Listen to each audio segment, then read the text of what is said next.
시청자 여러분 안녕하십니까? 시청자 여러분, 박원순 서울시에 채홍사와 기범조가 있었다는 기가 막힌 그런 얘기까지 흘러나오고 있습니다. 여비서가 박 시장의 속옷을 정리하고 집무실, 내실에 있는 침실에까지 들어가서 낮잠을 자는 박 전 시장을 깨웠다고 합니다. 비서실에 묵인 방조가 없이는 이런 일이 이루어질 수 있겠습니까? 이진권 교수님과 함께 따져보도록 하겠습니다. 이 교수님, 예.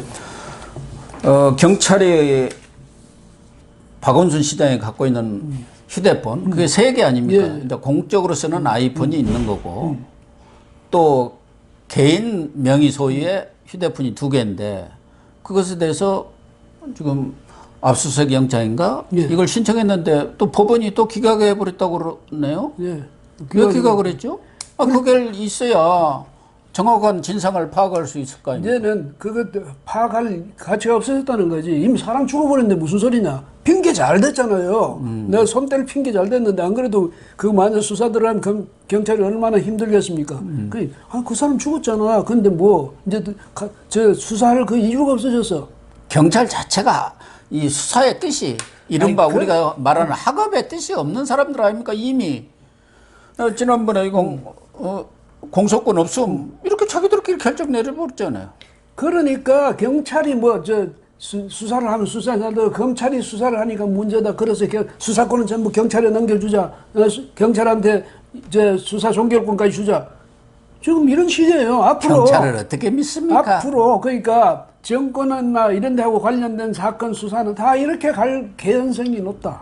그렇게 그래서 검경 수사권을 조정해 갖고 다 경찰한테 넘겨주고 경찰은 딱 권력이 쥐고 있잖아요. 그러니까요. 청와대 민정수석이 경찰을 인사권을 다 쥐고 있으니까 거기에 그냥 벌벌벌벌 하잖아요. 그러니까요. 그러니까 뭐 지금 그 문재인 정권이 하는 게 하나하나 이제 결실을 거둬가는 거지. 이렇게 해놓고 이제 공수처만 만들어 봐라 이런데 저는 또 한편으로 이런 생각이 들어요. 공수처만 만들어 봐. 당신도 언젠가는 대치기 당할 거야.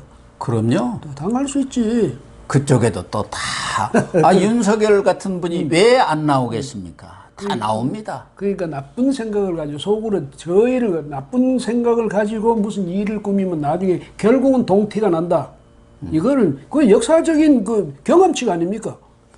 그러니까 이번 휴대폰 이런 압수수색도 영장을 기각한 거 보면은 또 그것을 신청을 할 때 그 근거와 이유를 정확하니 기재를 하고 납득할 만큼 기재를 해야 하는데 경찰에서 술렁술렁 하니까 판사가 봐도 이건 뭐 꼭 압수할 이유는 없네. 아니면 또 판사 쪽에서 이건 자꾸 수사해봤자 문재인 정권한테 별로 도움 안 되는 거니까 내가 알아서 기각시켜버린 그래야죠. 이럴 수도 있는 건데 저는 경찰 쪽에 더 의심이 갑니다. 누구든지 그럴 거예요. 누구든지 경찰을 의심하지요. 그러니까 왜냐하면 일단 이것도 사건이고 특히 뭐 본인은 당사자는 지금 죽어버렸으니까 그런데 피해자가 있잖아요.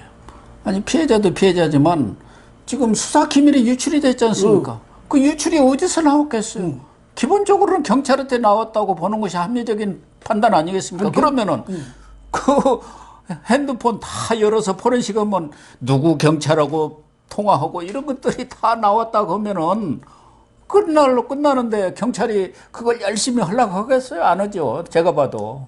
그러니까요. 이게 전부 그래 엮여 있으니까 이건 중간에 그 탁 잘라버리면 끝나는 거야. 그러니까 뭐 증거 찾으려고 하지 마라. 뭐 하지 마라. 그냥 사람 죽었어. 죽었으면 그걸 끝내야지. 이런 죽은 식으로, 걸로 끝 아니야. 뭐 이런 거 아닙니까? 그래, 그렇게 해버리면 이 사람들 정말 잔인한 사람들이 내가 죽었으니까 이제 피해자고 뭐고 다 필요 없다는 건 아니에요.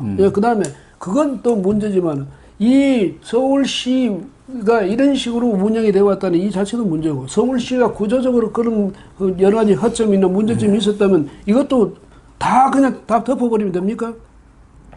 그래서 지금 박 시장 장례식이 끝난 뒤에 흘러나오는 얘기가 우리 시민들이라든가 국민들 입장에서 보면 아니 박원순 서울시에서 그런 일까지 이렇게 생각할 수 있는 게 하나는 채용사설이에요. 채용사라는 게 뭡니까?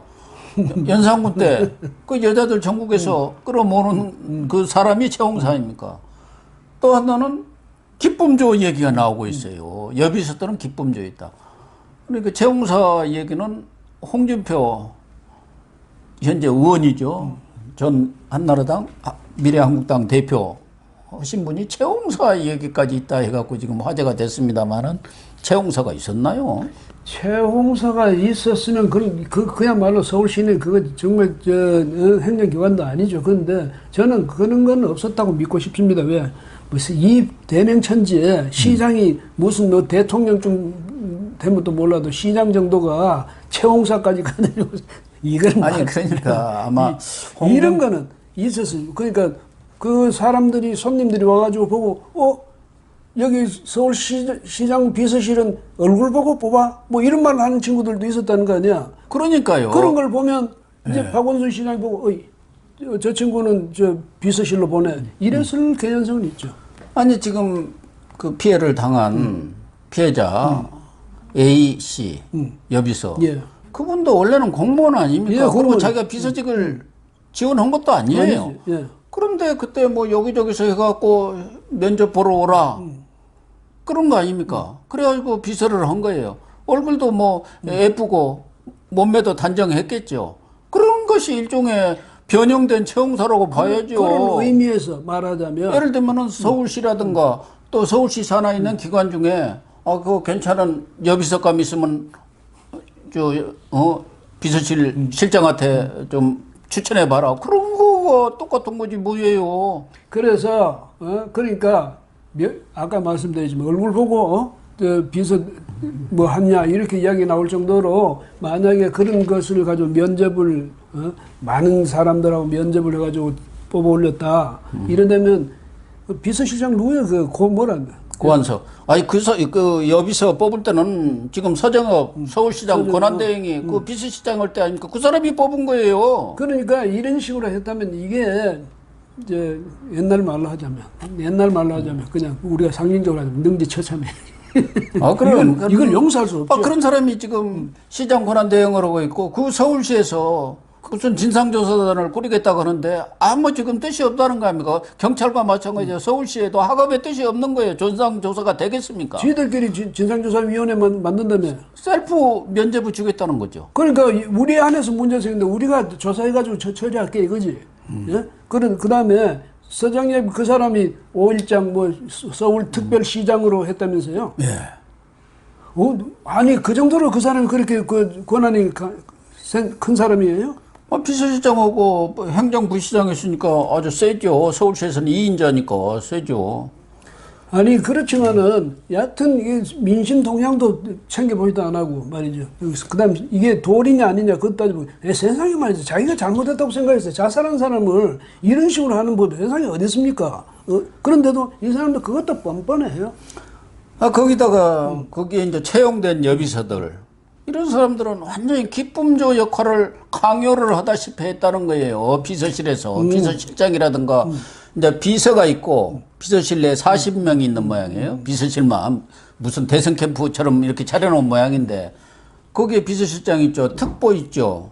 그다음에 이제 보좌관이라고 4급 또 5급 비서관 있고 그 밑에 6, 7급 비서들이 있는 거예요.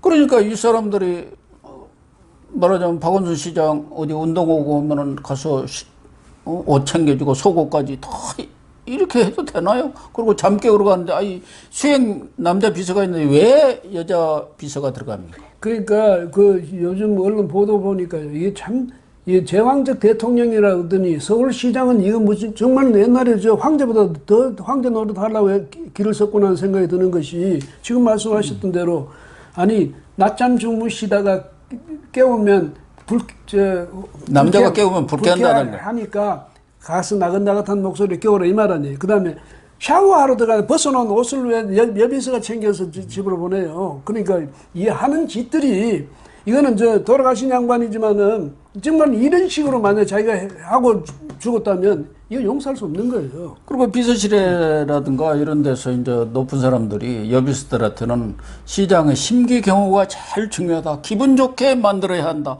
그러면 어떻게 해야겠어요?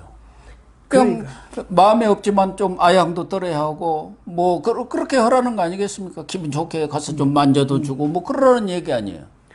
그래서 이런 건 이제 우리가 생각해 볼 수 있는데, 그래서 이제 여비서가 가능하면 시장한테 친절하게 해주려고 그러고. 뭐 그렇게 하는 게 또 기본 A는 A죠. 그러나 그것이 과도하면 안 되죠. 해주려고 하니까 시장은 그걸 착각했을 수가 있지. 아, 얘가 말이지, 내가 무슨 요구를 해도 무슨 짓을 해도 얘는 나한테 다 복종하려고는, 이렇게 생각할 수 있다고. 그러면 호해갖고 뽀뽀해주고 그런 것이 하는 겁니까? 그래 놓고는 왜 집에 가서 공간에 가서 잠을 잘 일이지 자기 근데 집무실에 그런 데가 아마 지금 이거 한번 조사해 볼 필요가 있어요. 이 뭐냐면 지방자치단체들이 거기서 왕노릇 하거든. 그거 집무실 어떻게 해놓고 있는지 한번 전부 전수조사를 할 필요가 있어요. 재벌 회장들 보면은요 집무실에 그 침실이 아방국입니다. 그래 가지고 저 동부그룹 회장도 거기서 그런 짓 하다가 얼마나 지탄을 받았고 외국에서 돌아다니다가 들어왔는데 또 그것도 어떻게 적당히 빠져나와 버리더라고요. 그러니까 이 시장도 아니 정말 저 졸리면 집에 가서 자든지 하지. 아니 자면은 좋은데 왜 발거벗은 그 몸매를 사진 찍어갖고 또 보내냐 이거예요.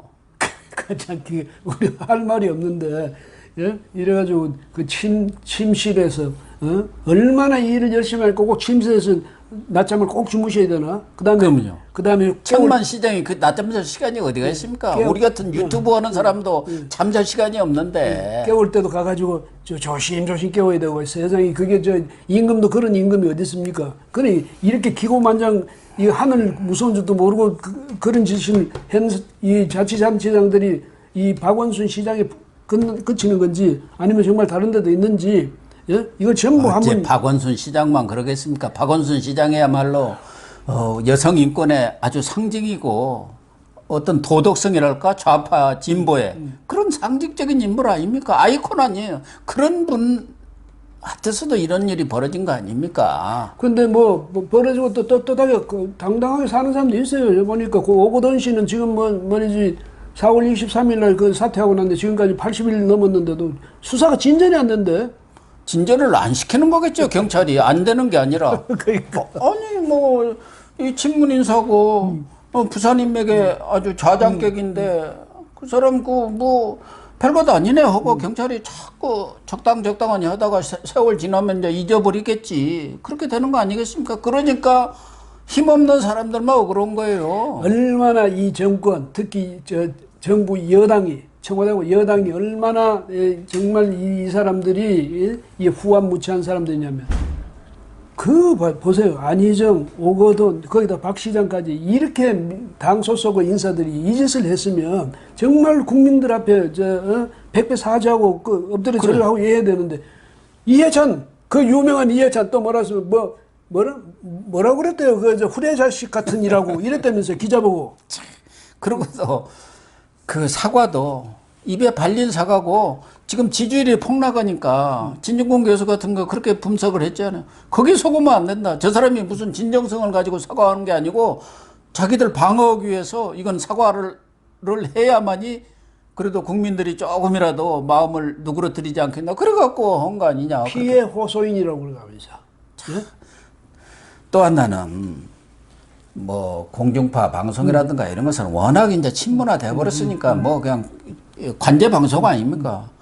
근데 최근에는 보면은 무슨 요 교통방송 YTN 거기 있는 뭐 기자들까지는 내가 얘기 안 하겠는데 거기 무슨 앵커 사회자 진행자라고 나온 사람들의 발언을 보세요. 걔들도 전부 좌파 일색으로 앉혀. 아니 4년 동안 뭐하다가 이제 나와서 이런 소리 하느냐는 식이 아닌가 하면은 어디서 숨어 있어 나와서 좀 떳떳이 얘기 이런 식의 앵커라는 그 앵커도 아니에요. 아주 이런 어떻게 보면은 정말 품격 떨어지는 인간들이 나와서 이런 중요한 방송에 누가 어느 변호사는 YTN 거기 했던 여자 변호사는 이랬다며 백선엽 장군이 우리 동포 보고 총을 쐈기 때문에. 우리 잘 아는 노영희 변호사 아닙니까? 뭐 패널로도 자주 만났었지만 이 사람들이 왜 그런 패널을 맡게 됐느냐? 이 좌파 중에서도 말을 못되게 하는 사람들만 골라서 쓰거든. 그러니까요. 네. 그래서 이 친문 좌파 패널들을 스스로 자칭하는 사람들 보면은 완전히 저쪽한테 어떤 말이 들어가리라고 생각을 하고 거기에 아부하는 얘기를 해서 내가 하나 꿰차야겠다 자리를. 어? 그런 생각으로 얘기를 하잖아요. 자기의 마음속과는 다른 얘기를 계속 하고 있는 거예요. 그 철딱서니가 없어도 이렇게 철딱서니 없어서 되겠습니까? 예? 그런 식으로 하고 아니 4년 동안 뭐 하다 이제 나타났냐? 지감 당해보지 그러면. 그래서 본인이 사람이, 얼마나 고심했겠어요. 예, 잔인하게 아니 이야기했다는 거 아니에요. 그래 계속 얘기했는데 네, 묵살했다는 거죠. 그 오고돈 그쪽에도 마찬가지야. 계속 이야기했는데도 주변에서 안 듣는 거 안희정이도 마찬가지. 그러니까 저 문제가 생기는 거죠. 예? 나는 호소를 했는데 야, 네 너무 저 과민해 아니면 시장 그거 바로 그것 때문에 시장 모시는 거야. 이런 식으로 이야기하는데 어떡할 거예요? 그러니까. 네, 시청자 여러분. 서울시라든가 경찰이 박원순 시장 성추행 사건의 진상을 파헤치기를 기대할 수는 없는 것 같습니다. 여러 차례 말씀드렸습니다만은 이 부분은 이성윤 서울중앙지검장한테도 맡겨둘 수 없고 윤석열 검찰총장이 특임검사를 임명하시던 본인이 직접 수사에 나서시던 해서 확실히 좀 진상을 규명해 주는 것이 옳은 길 아닌가 그런 생각을 합니다. 시청해 주셔서 감사합니다.